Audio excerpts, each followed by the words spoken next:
सिंह जो AIU की professor है कि वो आए और डायस पे अपना स्थान ग्रहण करें। अब इसमें लापरवाही मत करना कि होमगार्ड से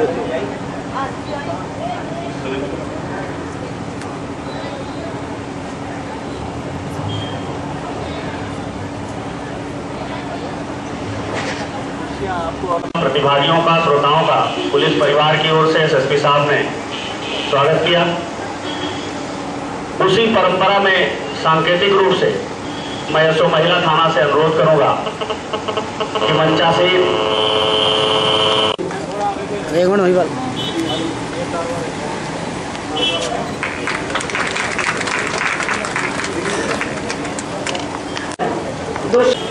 इसमें हम सिर्फ इसका दोषारोपण पुरुषों पर करें या जिनके मन और मस्तिष्क पूरी तरह से हैवानी हो गए उन पर करें या सिर्फ कानून व्यवस्था पर करें।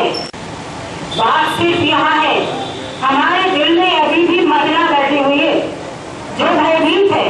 शायद हमारे संस्कार, हम माओ के संस्कार अपनी बच्चियों को आज भी वो संस्कार नहीं दे पा रहे। उनको आज अगर ये सब कुछ होता है तो दोष मरने की आदत छोड़कर दोषों से लड़ने की आदत हम महिलाओं में आ जानी चाहिए।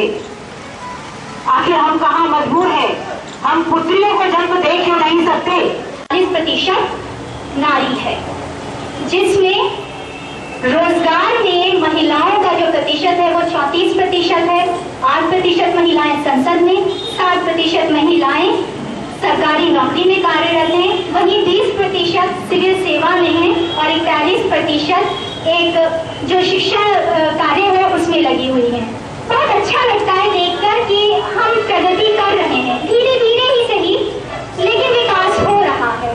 लेकिन ये तो आज हमारे पास में एक लंबी फहरिस्त है, चाहे हम सरोजिनी नायडू की बात करें, चाहे हम इंदिरा गांधी की बात करें, चाहे हम कल्पना चावला की बात करें, चाहे हम बछेंद्री पाल की बात करें और आज चाहे हम सोनिया गांधी और सुषमा स्वराज की बात करें।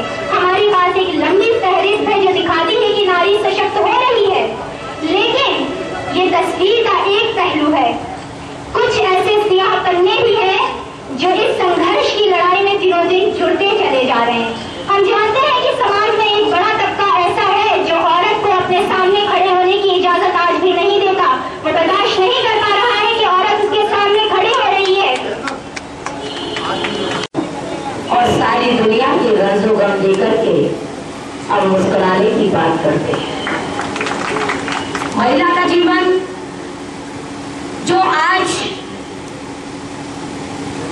जन्म से लेकर के मृत्यु तक होटल में बैठ करके अपने बॉयफ्रेंड के साथ बैठ करके अगर बैठती है तो ये हमारी भारतीय संस्कृति इस बात का जवाब नहीं देती है। बिल्कुल नहीं होना चाहिए, हम इसका खुल के विरोध करते हैं। भारतीय नारी को अपनी गर्मा पहचाननी होगी। हमारी भारतीय संस्कृति ये भी नहीं कहती कि हम उत्पीड़न और शोषण बर्दाश्त करें, नहीं सहेंगे। जो दफा 376 की जो बात चल रही है, अभी मेरी कल जो बात हुई थी हिंदुस्तान प्रभाव में, मैंने एक बात कह दी थी, अगर महिला का बलात्कार होता है तो सब कुछ नारी का चला जाता है, नारी का अपमान होता है, पुरुष पुरुष होता है।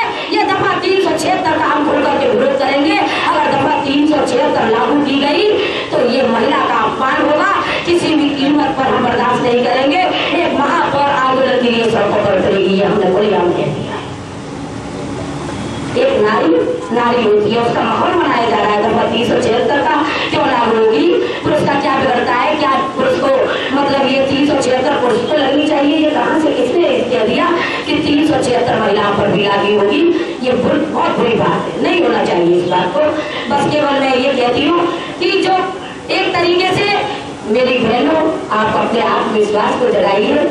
बस एक बात कहना चाहती हूँ कि रात को 12 बजे अगर शकुंतला भारती कहीं जाती है, अगर कोई महिला में आत्मविश्वास है, साहस है, आप अपने आत्मविश्वास को पहचानिए। मेरे पति श्री हमेशा कहते हैं, उन्होंने मेरा साहस बढ़ाया है कि मेरा शेर आता है और शेर जाता है। कभी आज तक किसी की हिम्मत नहीं हुई जो जाकर के कोई जो बात कह दे। अपने आप पुलिस प्रशासन हो, ये सब समाज का ही प्रतिबिंब है। समाज से ही निकलकर हम लोग आप ही से निकले हुए लोग हैं। कोई बाहर से हम लोग आपके ऊपर आपके पैदल देने की व्यवस्था नहीं। आप ही के बच्चे हैं जो एग्ज़ाम देते हैं, पास होते हैं, हर जगह पर नौकरी करते हैं। तो हमारी पूरी ही व्यवस्था एक प्रतिबिंब है हमारे समाज। तो ऐसे में ये कहना कि किसी एक की जिम्मेदारी है और दूसरे की नहीं जिम्मेदारी है, ये थोड़ा सच्चाई से दूर रहने वाली बात है। रही बात संवेदनशीलता की, तो मैं नहीं मानता कि कोई भी ऐसी वजह होगी कि आप अधिक संवेदनशील हो या समाज अधिक संवेदनशील हो और प्रशासन में जो हम लोग आप ही से निकल कर आए हैं हमारी संवेदनशीलता में किसी प्रकार की कमी है।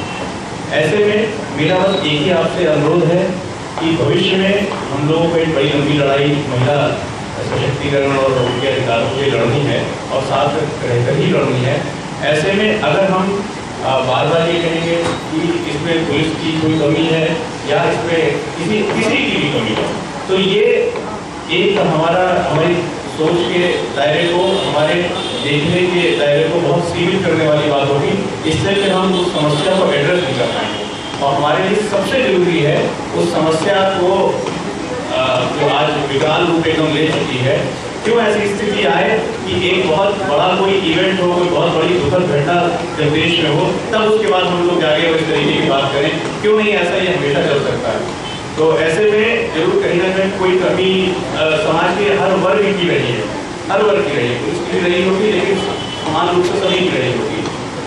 आने वाले समय में हम लोग इस चीज़ में थोड़ा सा अगर मेच्योरिटी दिखाएंगे तो समझ पाएंगे कि पॉपुलेशन जो देश की है और जो पुलिस है अपनी सीमाएं हैं हर चीज। अपराध को रोकने की हम लोग भरसक प्रयास करते हैं, लेकिन जरूरी नहीं कि हम लोग हर अपराध को रोकने में सफल हो जाएं। अपने पूरे मेहनत के बावजूद, अपनी पूरी मंशा के बावजूद भी हो सकता है अपराध हों और उसके बाद फिर हम एक्टिविटी में खड़े होते हैं और अपराधियों में जो अपराध की उनको पकड़ते हैं, जो भी कार्रवाई हो सकती करते हैं और पूरी संवेदनशीलता दिखाते हैं। आज भी एक घटना हुई जिससे सुबह से मन एकदम भारी है। आप लोगों से कहने से कोई फायदा नहीं है, लेकिन क्योंकि ये बड़ा अच्छे चर्चा भविष्य चल रहा है क्यों आपका भी मन खराब किया जाए। लेकिन इस समस्या को एड्रेस करने में समाज, पुलिस, प्रशासन, न्यायपालिका सबकी यहाँ पत्रकार बंधु है, सबकी, शिक्षिकाओं की, घर वालों की, हमारी सोच की, हर किसी की बराबरी में बताना चाहता हूँ। ये प्रथम बार ये आयोजन यहाँ भी किया जा रहा है मौजूदा स्थिति के प्रयासों से। ये वाकई में सर काबिल तारीफ है। मैं 2-3 बिंदु आप लोगों के सामने रखने से पूर्व महिला थाना अलीगढ़ में तैनात सभी कर्मचारियों को आपके सामने मैं प्रस्तुत करना चाहता हूँ। ऐसो महिला थाना कृपया करके अपने सभी कर्मचारियों को यहाँ पे लाएं, क्योंकि महिला थाना जो अलीगढ़ में इस प्रांगण में स्थित है, अरे शाबाश, इसमें बहुत महत्वपूर्ण कार्य हमें किया जाता है। ऐसो महिला थाना श्रीमती सुधा सिंह के नेतृत्व में जितने भी महिलाएं यहाँ पे हैं, पीछे हो, सब आ जाओ, पीछे आ जाओ, सब आ जाओ, अभी और है। एक बार हमारे जो कर्मचारियों के लिए जो पूरे साल महिलाओं के समस्या क्या है, परिवारों को टूटने से बचाए। जो पति पत्नी के बीच की जो झगड़ा है, जो जब हमारे पास आता है या कोई पेश होते हैं अपने समस्या लेके आते हैं, सबसे पहले उनको परिवार परामर्श केंद्र में हम देखते हैं, ताकि यदि वो परिवार टूटने से बचता है वो सबसे अच्छी बात है। तो हमारे परिवार परामर्श केंद्र और महिला थाना और इसी प्रकार की पुलिस में एक एंटी अपील सेल, आप सभी जानते हैं आज की तारीख में मोबाइल फोन का युग है। कोई भी SMS, MMS या मिस्ड कॉल या बार फ्रंट कॉल, इस प्रकार की जो चीजें हैं इसको नियंत्रित करने के लिए एंटी अपील सेल का गठन किया गया है। ये हमारे जनपद में कार्यरत है। मैं आपके जरिए यहाँ पे पत्रकार बंधु है, आप लोगों